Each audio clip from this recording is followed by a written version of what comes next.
গাউসুল আজম আব্দুল কাদের জিলানী আল গিলানী রহমাতুল্লাহি আলাইহি তিনি তার মুসনাদের মধ্যে বসা একজন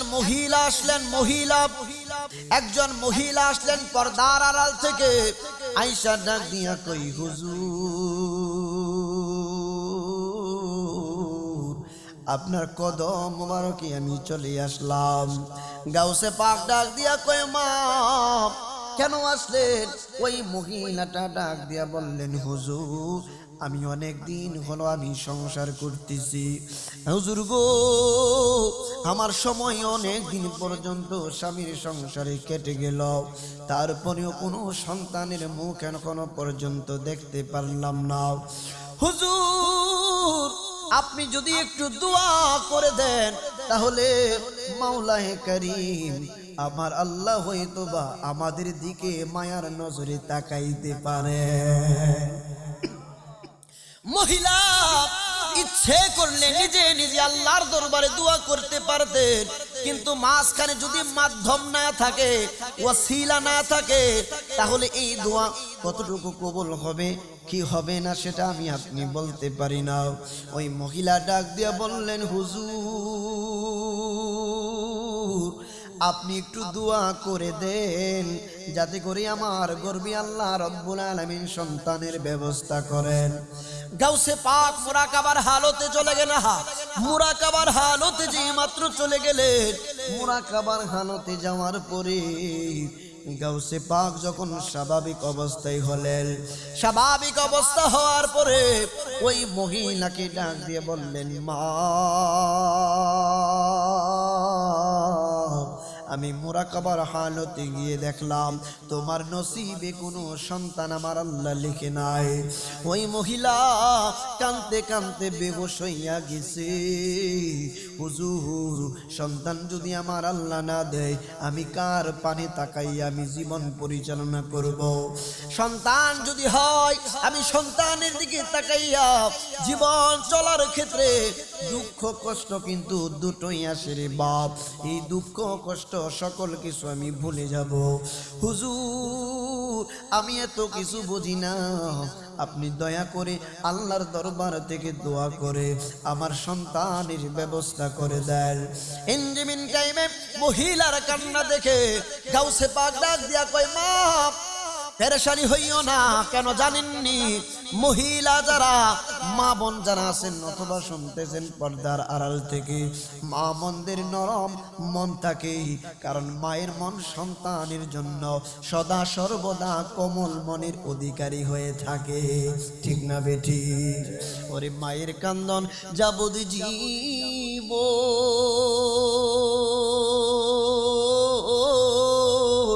ওরে 2-4 মাস বোনের কান্দন রে, ওরে ঘরের পরিবারের কান্দন কয়েকদিন পর থাকে না। জনম দুঃখিনী আমার গর্ভধারিণী মা, ঠিক না বেটি? হাতে পায়ে তেল মাইখা মা দিত শক্ত করি, পেশাব পায়খানায় আমি মায়ের কোলেই করি, তবু আমার রাগ হইল বিজল গুয়ে মতে, আমারে শুকনাই রাখিয়া মাই তাকে ভিজাতে। মুসা সাহাব বেবে বলে,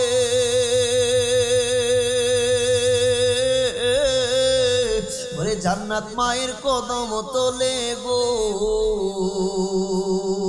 ওরে তোরা দেখ বুখারী হাদিস খুলে করছেন নবী ঘোষণা, জনম দুঃখিনী আমার গর্ভধারিণী মা।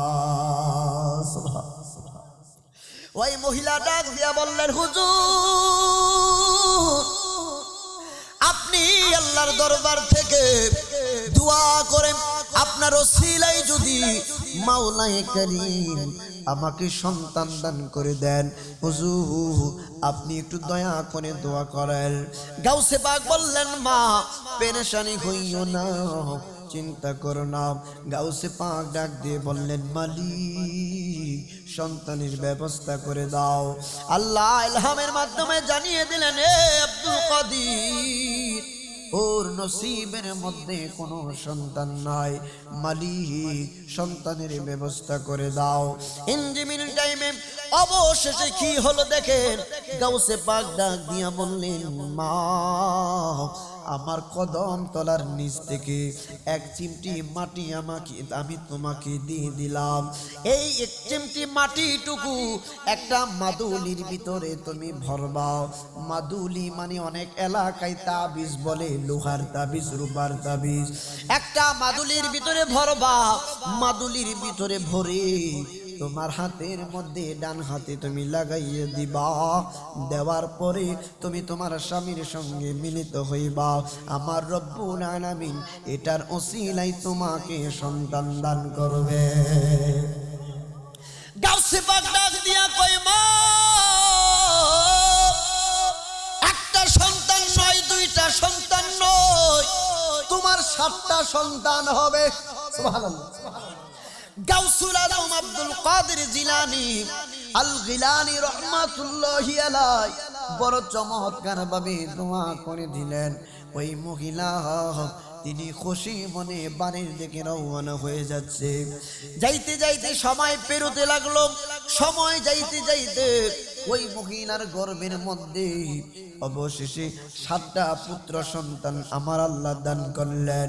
7টা পুত্র সন্তান দান করার পরে আহা, পীর মুর্শিদ কেমন জিনিস দেখেন। কারণ আপনার বিশ্বাস ভক্তি যদি পীর মুর্শিদের দিকে না থাকে, আমি আপনি আগে পরে দেখবেন জীবন খান খান হয়ে যাবে। আমার আপনার অসুবিধার কোনো শেষ থাকবে না। এই জন্য পীর মুর্শিদ কেবলার দিকে বিশ্বাস ভক্তি নিয়ে পীরের সামনে যেতে হবে। সুবহানাল্লাহ। গাউসুল আজম আব্দুল কাদের জিলানী রহমাতুল্লাহি আলাইহির কদম মুবারকের মাটি মুবারকের উসিলায় আমার আল্লাহ 7টা সন্তান দান করে দিলেন। 7টা সন্তান যখন আস্তে আস্তে করে বড় করতে লাগলো, মার মনে খুশি, মার আনন্দের কোনো শেষ নাই। আনন্দের মধ্যে কাটাচ্ছে। হঠাৎ করে মৌলিক প্রয়োজন, এই যে বাড়িঘরের আশেপাশে কিছু মৌলিক প্রয়োজন কাজকর্ম তিনি করার জন্য যেই মাত্র বের হয়ে গেলেন, এমন একটা জায়গার মধ্যে তিনি গেলেন, ওনার মেধার মধ্যে শয়তান ওয়াসওয়াসা দিল, তোমার 7টা সন্তান জন্মগ্রহণ করেছে, এখন আর এই গাউসে পাকের কদম মুবারকের মাটি রেখে তোমার কি লাভ হবে? এই মাদুলিটা তাবিজটা তুমি ফেলে দাও। মহিলাটা মাদুলিটা হাত থেকে খুলে এমন একটা জায়গার মধ্যে রাখলো, যেই জায়গা থেকে আবার রিটার্ন খুঁজে পাওয়া সম্ভব নয়। এই মহিলাটা যেই মাত্র এই মাদুলিটা ফেলে দিল, হঠাৎ করে কিছুক্ষণের মধ্যে খবর আসলো। খবর কি আসলো? ভাই তোমার 7টা সন্তান উঠানের মধ্যে একসাথে খেলাধুলা করছিল। 7টা সন্তান হঠাৎ করে তারা একসাথে উঠানের মধ্যে পরে দুনিয়া ছেড়ে চলে গেছে। এই মহিলা একটা দৌড় মারছে, যাইয়া দেখি তার 7টা সন্তান উঠানের মধ্যে পড়ে আছে বেহুশের মতো। 7টা সন্তান। অনেক সময় দেখবেন বাপ হসপিটালে নেওয়ার পরে মানুষের আত্মা চেপে থাকে, পাইনা সাইপা লইছে, রুহুটা এখনো দমটা বের হয় নাই, কোনো কারণে এরকম অবস্থা হয়। ওই মহিলা গিয়ে দেখি গো 7টা সন্তানের দাম। বছরের পর বছর যাইতে লাগলো, যাইতে যাইতে হুজুর আমার 7টা পুত্র সন্তান আমার আল্লাহ দান করেছেন আপনার বরকতে, আপনার ওসিলায়। হুজুর হঠাৎ করে আমার 7টা সন্তান দুনিয়া ছেড়ে চলে গেছে। কেন কই তোমার হাতের মাদুলিটা কোথায়? কই মাদুলিটা আমি এমন একটা জায়গার মধ্যে ফেলেছি, ওই জায়গা থেকে আমি কোশ্চিন কালেও আমি আর ফিরে পাবো না। গাউসে পাক ডাক দিয়া কয়, মা গো, আমি আবার আমার কদমের নিচ থেকে তোমাকে একটু মাটি মোবারক আমি দিচ্ছি, এটা আবার রিটার্ন তুমি তোমার হাতের মধ্যে মাদুলির মধ্যে ভরে তুমি পরবা, পরে তুমি এখন বাসার মধ্যে যাইবা। ওই মহিলা গাউসে পাকের মাটি মোবারক হাতের মধ্যে নিয়ে আবার তিনি বাসার মধ্যে চলে গেলেন।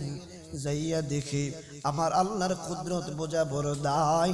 যাইয়া দেখে গো ওই 7টা সন্তান আগের মতো উঠানের মধ্যে খেলাধুলা করতেছে। আর জোরে বলুন সুবহানাল্লাহ। আপনাদের কষ্ট হচ্ছে?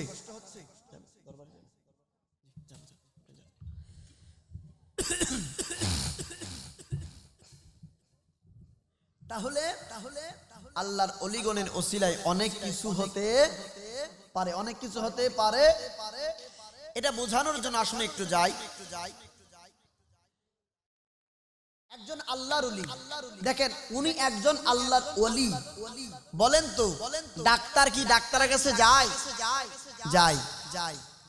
ডাক্তার নিজের চিকিৎসা নিজে করতে পারে না, অন্য একজন ভালো একজন স্পেশাল ডাক্তারের কাছে তার যেতে হয়। তার হাই লেভেলে যারা আছে, তার উপরের লেভেলে যারা আছে। মনে রাখবেন, যারা স্কুল কলেজ ইউনিভার্সিটিতে পড়াশোনা করেন, ডাক্তার আর ডক্টর আলাদা জিনিস। ডাক্তার আর ডক্টর আলাদা জিনিস, বুঝতে হবে। একজন আল্লাহর ওলি, উনি মুরিদ হবেন, মুরিদ। পীরের কদমে উনি বাইআত গ্রহণ করবেন। বাইআত মানে বিক্রি হওয়া। আল্লাহর একজন ওলি মুরিদ হওয়ার জন্য মুর্শিদের সন্ধানে বের হলেন। মুর্শিদের সন্ধানে বের হওয়ার পরে যাইতে যাইতে যাইতে যাইতে বিশাল বড় একটা নদী দেখতে পেলেন। আল্লাহর ওলি চিন্তা করলেন, এত বড় নদী আমি কিভাবে পাড়ি দিব? নদীর মধ্যে বেশি পরিমাণ নৌকা নাই। আমাদের অনেক এলাকার মধ্যে সাঁকো বলি, সাঁকো, নৌকার পরিমাণ বেশি নাই। কোন রকম ভাবে একটা নৌকার ব্যবস্থা করলেন। উনি নৌকা দিয়ে পানি দিবেন, কিন্তু বাবা গো উনি নৌকা দিয়ে কিভাবে পানি দিবেন? নৌকার তো বেশি পরিমাণ কোনো ব্যবস্থা নাই। আল্লাহর ওলি কোন রকম একটা নৌকার ব্যবস্থা করার পরে নৌকা দিয়ে সাঁকো দিয়ে এই নদীটা পাড়ি দেওয়ার জন্য যেই মাত্র রওনা হয়ে গেলেন। রওনা হওয়ার পরে নদীর ওই পারে একটা কুঁড়ে ঘর ছিল। এই কুঁড়ে ঘরের মধ্যে আর একজন আল্লাহর ওলি বসে আছেন। উনি আল্লাহর সৃষ্টি জগৎ অবলোকন দৃষ্টিতে দেখছেন। ওনার নাম হচ্ছে শাহ আবু আলী কলন্দর শাহ রহমাতুল্লাহি আলাইহি। বড় জবরদস্ত একজন আল্লাহর ওলি। উনি আল্লাহর সৃষ্টি জগৎ দেখতেছেন আর আল্লাহর প্রশংসা করতেছেন। মালিক, কত সুন্দর করে তুমি নদী বানাইলা, সমুদ্র বানাইলা। এত বড় সমুদ্র কত সুন্দর করে তুমি আল্লাহ গাছপালা সৃষ্টি করলা। কারণ পানি, গাছপালা সমস্ত কিছু আমার আপনার কল্যাণের জন্য আল্লাহ সৃষ্টি করেছেন। আল্লাহর ওলি কুঁড়ে ঘরের মধ্যে একটা জানালা ছিল, একটু ফাঁকা জায়গা রেখেছিল, বাতাস যাতে নদীর পার থেকে বাতাস যাতে ঘরের মধ্যে প্রবেশ করে। যেই মাত্র এই দিক দিয়ে একজন আল্লাহর ওলি নদী পানি দিচ্ছেন নৌকা দিয়ে, মাছ বরাবরের কাছাকাছি চলে গেলেন। ওই দিক দিয়া কুঁড়ে ঘরের মধ্যে শাহ আবু আলী শাহ কলন্দর রহমাতুল্লাহি আলাইহি তিনি কি করলেন? ওই ঘরের মধ্য থেকে উনি জানালা দিয়া ওনার চেহারাটা তিনি বের করে দিলেন। বের করে দিয়ে নদীর দিকে ওনার দৃষ্টি গোচর হচ্ছে।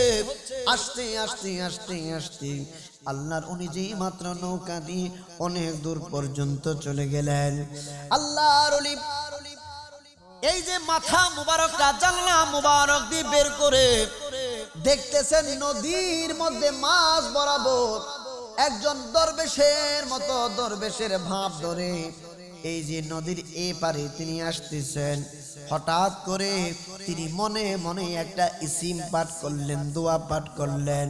আর দোয়া করলেন, মালিক নৌকাটা যদি সামনের দিকে না এসে নৌকাটা চতুর্দিকে এইভাবে শুধু ঘুরানি খাইতো, ঘুরতো, তাহলে কতই না চমৎকার হইতো। কথা বলতে দেরি নৌকাটা এইভাবে শুধু চতুর্দিক দিয়ে শুধু ঘুরে, সামনের দিকে যাই না বাপ, শুধু চতুর্দিক দিয়ে ঘুরে, সামনের দিকে যাই না। আল্লাহর ওলি নৌকার মধ্যে, ওই আল্লাহর ওলি চিন্তা করলেন কি ব্যাপার, আমি নৌকা দিয়ে সামনের দিকে যাচ্ছিলাম, কিন্তু নৌকাটা হঠাৎ কইরা এইভাবে চতুর্দিক দিয়ে কেন ঘুরানি করতেছে, ঘুরানি খাইতেছে। হঠাৎ করে তিনি চক্ষুটা বন্ধ করে দিলেন, চক্ষুটা বন্ধ করে দিয়ে মুরাকাবার হালতে গিয়ে দেখলেন ওই পারে একজন সাধক আছে, বড় আল্লাহর ওলি আছে। উনি উনার জানালা দিয়া উনার মাথাটা বের করে উনি একটা ইসিম মুবারক পাঠ করার কারণে আমার নৌকা খানি এইভাবে ঘোরাঘুরি করতেছে। আল্লাহর ওলি এই দিক দিয়া নৌকা থেকে তিনিও একটা ইসিম পাঠ করার পরে, ইসিম পাঠ করে যেই মাত্র তিনি ফু দিলেন, দম করলেন, ওই আল্লাহর ওলি শাহ ওয়ালি শাহ কলন্দর রহমাতুল্লাহি আলাইহি ওনার মাথার দুই পাশ দিয়ে গরুর মতো দুইটা শিং বের হইয়া গেছে। এখন মাথা ভিতরে নিতে চাই, এখন মাথা ভিতরে নিতে চাই, কিন্তু দুইটা শিং বের হয়ে গেছে জানালা দিয়া, ওনার মাথা মোবারক ভিতরে যাচ্ছে না। উনি হঠাৎ করে আশ্চর্য হয়ে গেলেন, আমি এত বড় সাধু, আমার মাথার দুই পাশ দিয়া কেন মহিষের গরুর মতো শিং বের হয়ে গেল? আল্লাহর ওলি উনি মুরাকাবার হালতে তিনি বুঝতে পারলেন এটা অন্য কাহারও কাজ না, নৌকা দিয়া যিনি দরবেশ আসতেছেন এই কাজটা অবশ্যই তার কাজ। আমি যেহেতু তার নৌকাটা সামনের দিকে আসতে দিচ্ছি না, ওই দরবেশ সাহেব আমাকে একটা ইসিম পাঠ করে আমার মাথার দুই পাশ দিয়া দুইটা শিং বের করে দিল। আল্লাহর ওলি এবার উল্টো দোয়া করলো, মালিক নৌকা যাতে ঘুরানি না খাইয়া, চতুর্দিকে ঘুরানি না খাইয়া হোক, সামনের দিকে আসতে থাকে, এই রকম বলে একটা ইসিম পাঠ করে আবার দম করলেন, সাথে সাথে নৌকাটা সামনের দিকে চলতে লাগলো। আবার নৌকার মধ্যে যেই আল্লাহর ওলি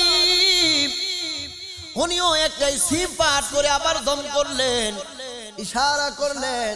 আল্লাহর ওলি শাহ ওয়ালি শাহ কলন্দর রহমাতুল্লাহি আলাইহি মাথার দুই পাশ দিয়া যে শিং বের হচ্ছে, ওই শিং যে বের হয়েছিল ওই শিং দুইটা আগের মতো হাওয়ায় উড়ে গেল, উধাও হয়ে গেল। মাথা ভিতরে নিলেন, এই দিক দিয়া নৌকা দিয়া যে আল্লাহর ওলি নদীর এই পানে চলে আসলেন, আসার পরে আল্লাহর ওলি এই কুঁড়ে ঘরের মধ্যে প্রবেশ করলেন। যাওয়ার পরে সালাম জ্ঞাপন করছেন।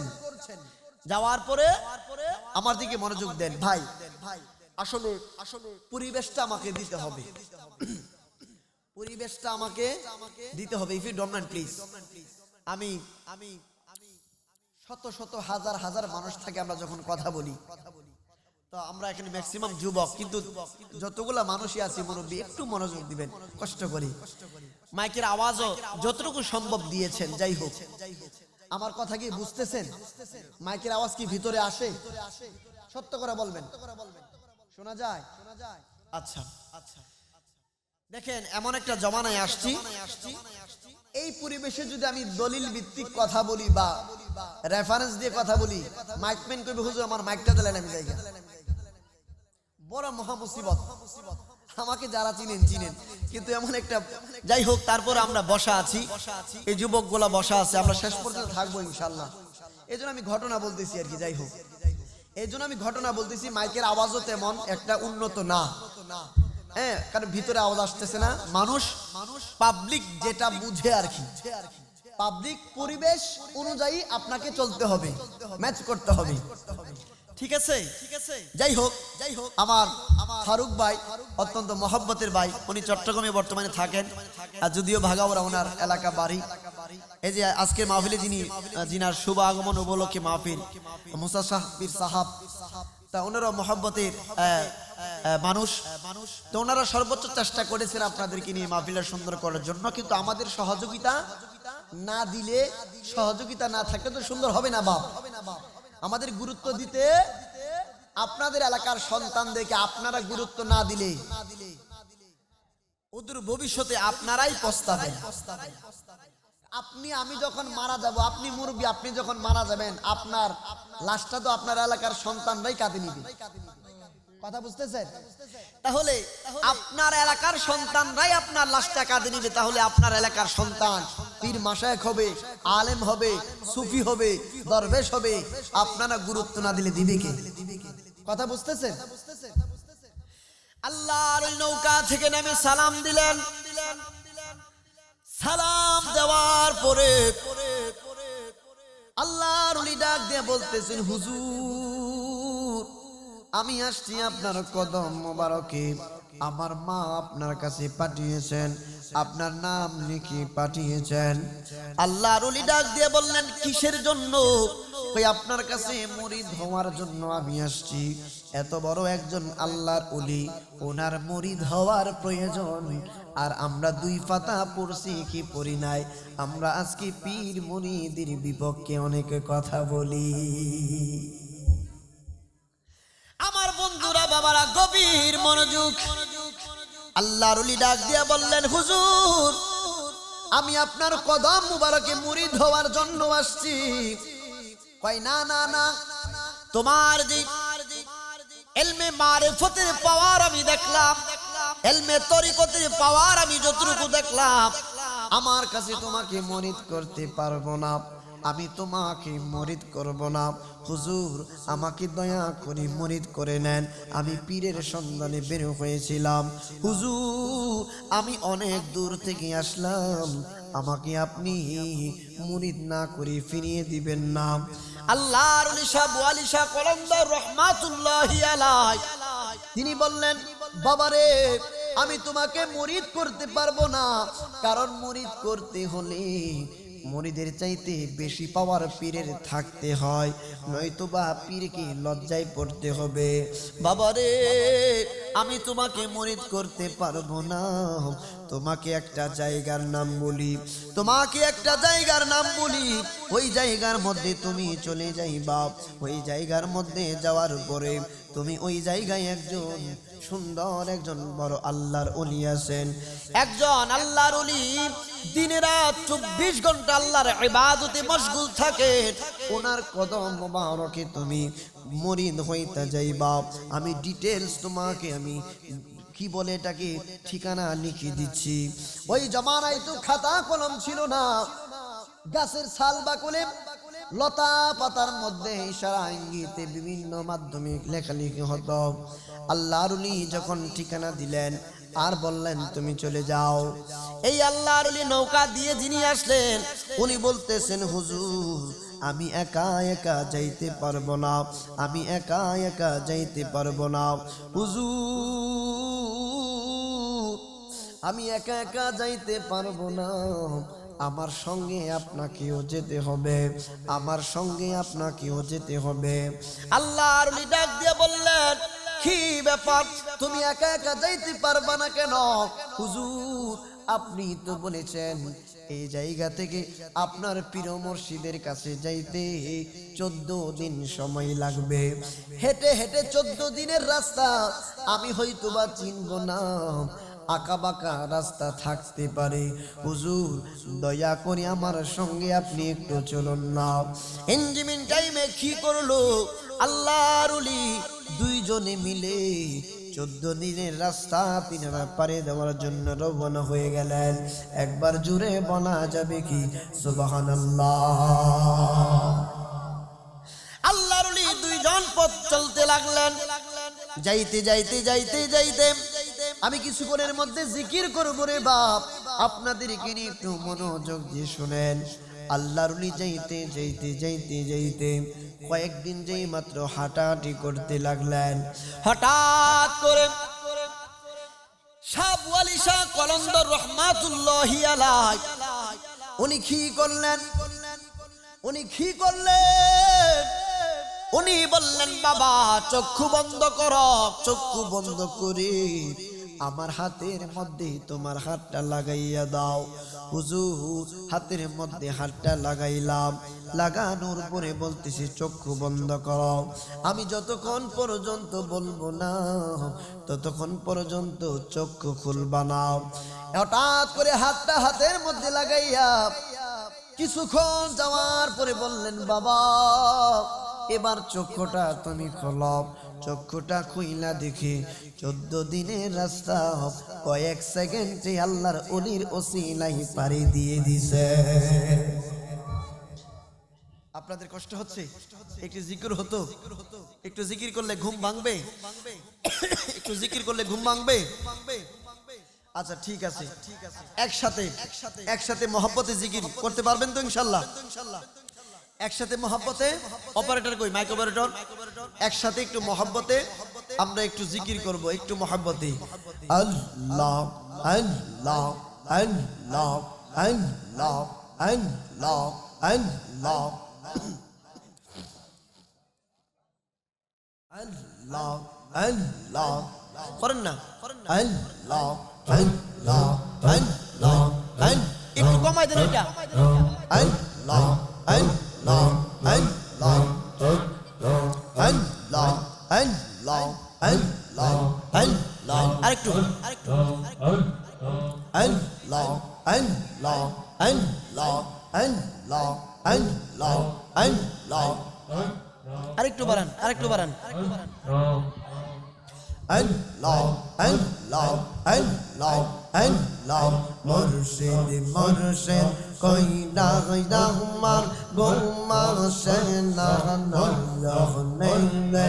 মুর্শিদ মুর্শিদ কইনা কইনা আমার গোমা সেনা নয়নে। আমার বলিবা গো মুর্শিদ কে মোহনে। আল্লাহ আল্লাহ আল্লাহ আল্লাহ আল্লাহ আল্লাহ আল্লাহ আল্লাহ মহব্বতে আল্লাহ আল্লাহ আল্লাহ আল্লাহ আল্লাহ আল্লাহ আল্লাহ গোমের গহনে স্বপ্নে দেখে প্রাণ বন্ধ রানা গহনা প্রেমের মানুষ ঘুমাইলে হয় যন্ত্রণা। আল্লাহ আল্লাহ আল্লাহ আল্লাহ প্রেম করিল আইয়ব নবী রোগী মানুষ মনে। 18 সাল কেদাই খাইল সারল না প্রেমটাতে মাশাআল্লাহ। আল্লাহ আল্লাহ আল্লাহ আল্লাহ ইউসুফ ফরজ লেকার পেগনে বলে যেতে পারি না। ইউসুফ ফরজ লেকার পেগনে বলিতে যে পারি না। প্রেমের মানুষ ঘুমাইলে হয় যন্ত্রণা। আল্লাহ আল্লাহ লা ইলাহা ইল্লাল্লাহ মুহাম্মাদুর রাসূলুল্লাহ সাল্লাল্লাহু আলাইহি ওয়াসাল্লাম। ভাই মাইকের হয় না, মাইক এরকম মাইক দিয়ে আলোচনাই করা যাচ্ছে না, জিকির তো দূরের কথা। যাই হোক ওনাদের অ্যারেঞ্জমেন্ট অনুযায়ী যতটুকু সম্ভব হয়েছে আর কি। যাই হোক দেখেন আমরা অদ্ভুতি পর্যন্ত বসে আছি। আমার কথাগুলো শুনুন। আমি ভাগাউরাতে আরো আসছি না, আমার আলোচনা ভাই শুনেছেন। আমাকে যারা চিনেন তো চিনেন। তো পরিবেশটা মাইকের আরো যদি ভালো হতো আরো সুন্দর হতো, কারণ মাইকের আওয়াজ আমি নিজেই শুনছি না আমি কি বলছি। জি অনেক যুবকরা আছো এখানে, তোমরা বসে গেলে তো সুন্দর হয়। 2025 সাল এই যে যুবকরা আমরা আজকে যুবক, আমিও তো যুবক, আমার বয়স আর কত। একদিন কিন্তু আমরা বয়োজ্যেষ্ঠ হব, বৃদ্ধ হব, আমরাও বৃদ্ধ হব। আজকে যুবক বয়সে খুব মনোযোগ, যুবকরা অ্যান্ড্রয়েড মোবাইল চালায়, আইফোন, স্যামসাং গ্যালাক্সি। যুবকদের কথা বলবেন না, যুবকদের মোবাইলের চার্জ যখন ফুরিয়ে যায় 10% 20% চলে আসে, যুবকদের মাথা ঠিক থাকে না কখন মোবাইলটা চার্জ দিবে, কখন মোবাইলটা চার্জ দিবে। আর মোবাইলটা চার্জ হলে আবার ফেসবুকে টিকটকে ঢুকে যাব। যুবকদের মোবাইল ছাড়া ভালো লাগে না। দেখেন আগের যুগের মানুষ, আর আপনারা মুরব্বী যারা আছেন তারা বুঝবেন, তারা যদিও অল্প ছোট মানুষ বুঝবে না। আগের দিন দিন প্রত্যেকটা জিনিসের আপডেট হচ্ছে, দিন যত যাচ্ছে তত প্রত্যেকটা জিনিসের আপডেট হচ্ছে। আপনি আগের জামানায় যখন এই মুরব্বীরা ছোট ছিল, মানুষ এখন ওয়াশরুমে যায়, ওয়াশরুম বলে, পায়খানা করতে জঙ্গলায় যাইতো, পায়খানা করতে প্রস্রাব করতে জঙ্গলায় যাইতো, সত্য কথা। আপডেট হতে হতে মানুষ টিন দিয়ে, ওই যে শুলা দিয়ে, হ্যাঁ পাট ক্ষেতের শুলা দিয়ে আস্তে আস্তে করে ল্যাট্রিন, এই যে বাথরুম করতো জঙ্গলায়, আস্তে আস্তে ল্যাট্রিন তৈরি হলো, মানুষ ল্যাট্রিন বানালো। এই ল্যাট্রিন বানাইতে বানাইতে আস্তে আস্তে করে মানুষ বাথরুম, তখন আর ল্যাট্রিন বলতো না, কিছুদিন পূর্ব কি বলতো? বাথরুম। এই বাথরুমটা আপডেট হতে হতে হতে হতে এখন মানুষ আর বাথরুম বলে না, বলে ওয়াশরুম। ঠিক না ভাই? এখন বলে ওয়াশরুম, এখন ওয়াশরুম বলে। কিন্তু আমরা এই আগের জমানায় পড়ে আছি, আপডেট হচ্ছি না বাপ। আর কত জোরে বলবো ভাই? আমার ইউটিউবে প্রত্যেকটা আলোচনায় দেখেন, আপডেট হতে হতে ওয়াশরুম বলে মানুষ এখন। কিন্তু প্রত্যেকটা ল্যাট্রিন আপডেট হয়ে ওয়াশরুম হলো, কিন্তু আমরা আপডেট হচ্ছি না, দিন দিন গুনাহের কাজের দিকে লিপ্ত হচ্ছি। ঠিক না বেঠে? আমরা ঠিক বলি, ঠিক যেটা সেটাও ঠিক বলি, কিন্তু কাজে কর্মে আসি, কাজে কর্মে আসি। সমাজের মধ্যে রহমত নাজিল হবে যখন সমাজের মধ্যে আদব থাকবে, সমাজের মধ্যে আদব যখন থাকবে। এখন বিষয় হচ্ছে, আগের জামানায় মুরব্বীরা যখন হাঁটতো, বাপ চাচারা হাঁটতো, ভয়ে আদবের কারণে তারা রাস্তা ছেড়ে দিত। ঠিক না বাবা? আর এখন মুরব্বীদের সামনে আমরা সিগারেট টানি, আদব নাই, আদব নাই। এই আদব না থাকার কারণে আমাদের মধ্যে অনেক কিছু আছে, কিন্তু রহমত খুঁজে পাচ্ছি না। আজকে দেখেন যেই দিকেই যাচ্ছি শুধু বিদআত আর বিদআতের কথা শুনতে হচ্ছে। হুজুর এটা করা বিদআত, হুজুর এটা করা হারাম, হুজুর এটা করা নাজায়েজ। তো সবই যদি বিদআত হয় তাহলে দাঁত কোথায়? আল্লাহর ওলিদের দরবারে, আল্লাহর ওলিদের দরবারে আপনি কেন যাবেন? শুনুন শুনুন শুনুন, কিতাবের নাম ফতোয়া শামী, আল্লামা জৈনুদ্দিন ইবনে আবিদিন শামী রাহিমাহুল্লাহ। তিনার মুকাদ্দামার মধ্যে কুট করেছেন চারটা মাযহাব, চারটা মাযহাবের মধ্যে একটা মাযহাবের প্রতিষ্ঠাতা হচ্ছেন ইমাম শাফি রাহমাতুল্লাহি আলাইহি। উনি বলছেন ইন্নী লা আতাবাররাকু বি আবি হানিফাতা ওয়া আজিউ ইলা কবরিহি, আমি নিশ্চয় আমি বরকত হাসিল করি ইমাম আজম আবু হানিফার রওজা মাজার শরীফ থেকে। জোরে বলুন সুবহানাল্লাহ। ফাইজা আরাদাত লিহাজাতুন সাল্লাইতু রাকাতাইনে, আমার যখন কোনো হাজতের দরকার হয়, আমি যখন কোনো মুসিবতে পড়ে যাই, আমি চলে যাই ইমাম আজম আবু হানিফা রাহমাতুল্লাহি আলাইহির কদম মুবারকে, ওনার কদম মুবারকে যে সাল্লাইতু রাকাতাইনে, আমি 2 রাকাত নামাজ আদায় করে আল্লাহর দরবারে মাওলাই কারীমের দরবারে আমার হাজতের কথা বলতে দেরি হয়, আল্লাহর ওলির ওসিলায় আমার হাজত পূরণ করতে দেরি হয় না।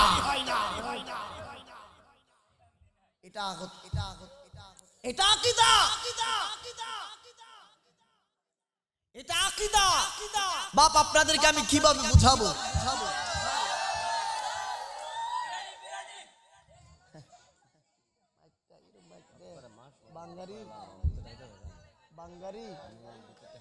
Full Medina, very, very good Medina. My choice is Medina. How fine is Medina? I can tell about Medina. We can tell about Medina. Such a beautiful Medina. So it, Medina, so it, Medina, so it, Medina, very lovely. Give me a chance to go to Medina. Give me a chance to go to Medina. My heart say to eyes, go to Medina. So it, Medina, so it, Medina, so it, Medina, very lovely. So a feeling is Medina, so a talking is Medina. So loving is Medina, so loving is Medina. So makes next Medina, so it, Medina, so it, Medina, so it, Medina, very lovely.